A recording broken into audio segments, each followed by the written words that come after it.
Kessler. Kessler couldn't do anything with him. Carl Froch can't do much with him. Said it a couple of times. Kessler, they look at his record, they say he's a non-puncher, but they underestimate the toughness, the physical strength, and the way kind of the last word and the exchanges. And he's actually bullied Froch at times. And then the ref parts you, okay? Alright, what you don't do. Set the traps as he come forward in the middle of the ring, okay? Not on the ropes. Good job, good job. Stay focused. Look, don't reach for him, take your time. He's wearing down. Every time he misses you, they take a lot out of him. We know he's gonna swing, okay? He got to. Okay, in here, bam, bam, boom, boom, okay?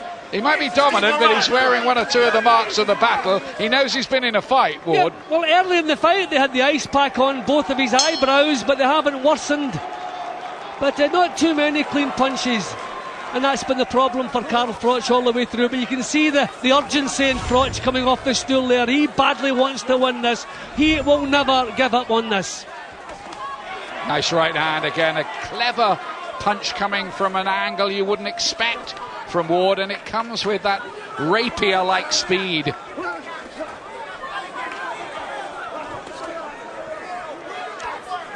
Again, punching as he moves in.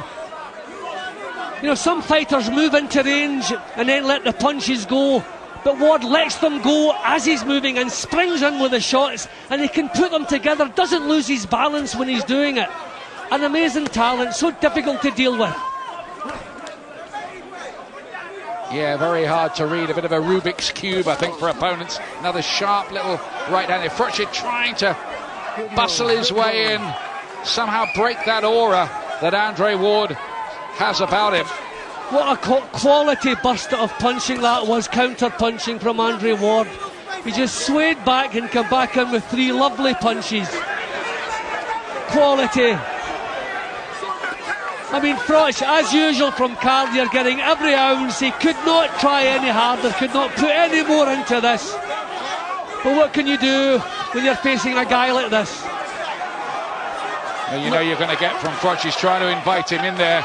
Ward, can he hurt him with one punch? Remember how he rescued it late on against Jermaine Taylor, but that was never as one-sided as this has been. Did see a little worried look on Ward's face there. I wonder maybe if a little short punch landed that we didn't spot, but now he's coming back again.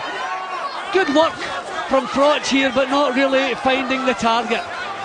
Just got to let the lever flow and hope, I think, really, Carl Froch now, that one finds the jackpot somehow to turn it all around. One equaliser, but that may be a forlorn hope, I think. Well, Froch is now coming through the punches of Ward, and that's what he's going to have to do. He's not going to land punches without taking, but now he's prepared to walk through the shots. And that just shows how badly he wants to win this. He's giving it everything. Maybe one or two signs of tiredness from Andre Ward in this run. He's just taken one or two little breathers for me in this session. Just little looks of alarm on his face, I've noticed. But Carl not really finding the target. Better from Froch. It's on his bike a little bit, like he thinks he's got it in the bag and he can coast his way home. Froch won't allow him to do that. Look at this, wading away, but in the end he did not find the target with any of those. But he stopped Ward from being effective for a lot of this round.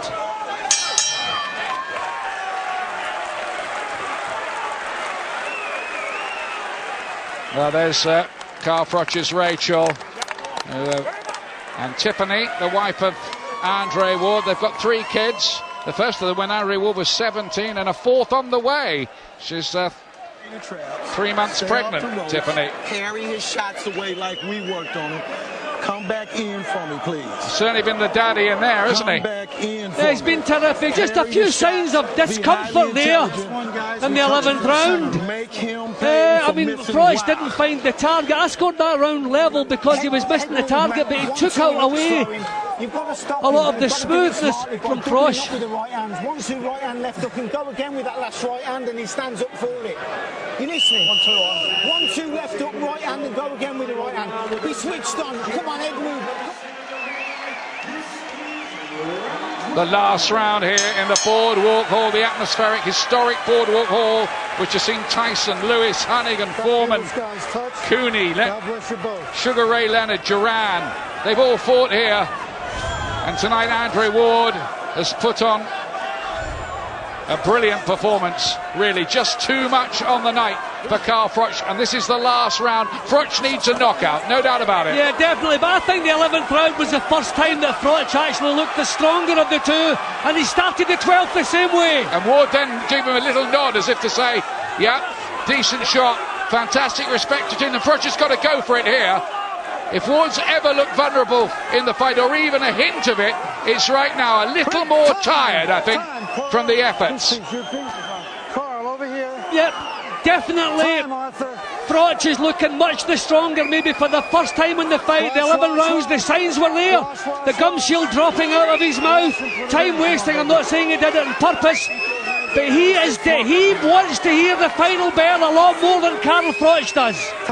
He's put so much into this. Is a little twist late on in the plot. Ward does appear to be tiring at last after his stupendous efforts, but still finds that great left hook. It's going to take more than jabs from Froch now.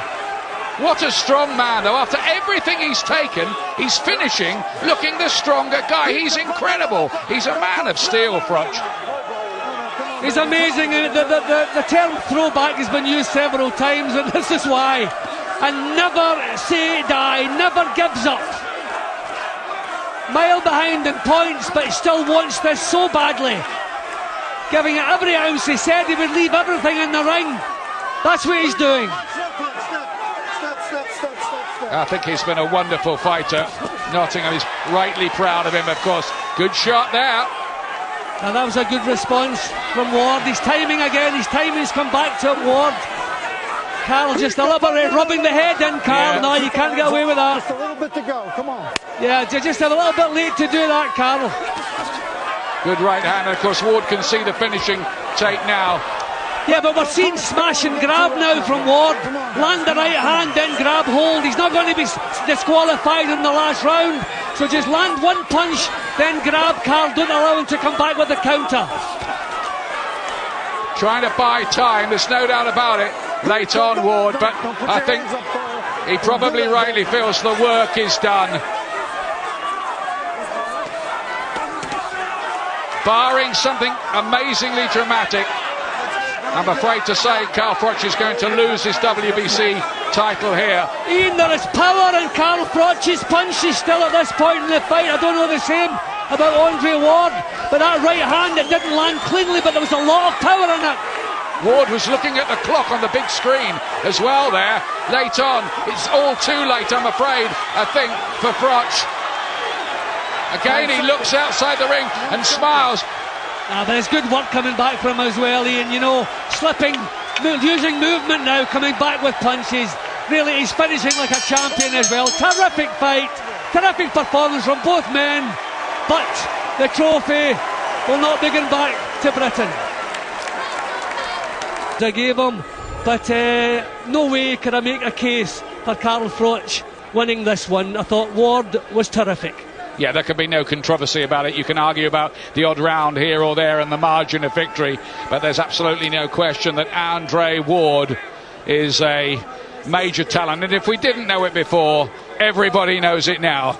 That's when his gum shield came out and he didn't spit it out. It was knocked out, just as we would think. He wasn't so tired that he resorted to cheating. What an athlete, what a fighter. Tremendous. Ladies and gentlemen, after 12 rounds of action, we have a unanimous decision. Here are the score totals.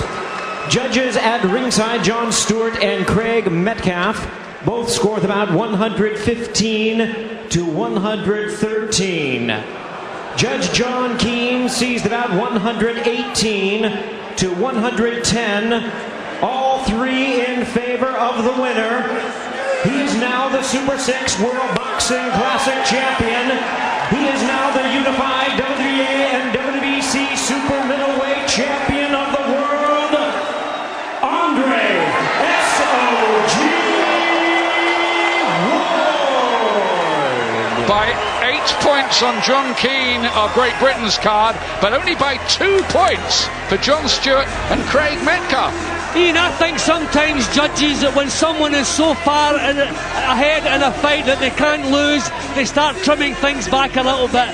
I can't see only 2 rounds in that. I thought it wasn't a dominant victory for Ward, but it was a clear victory. But if it helps Carl Froch's reputation that they only lost by 2 points, then well and good, he deserved that.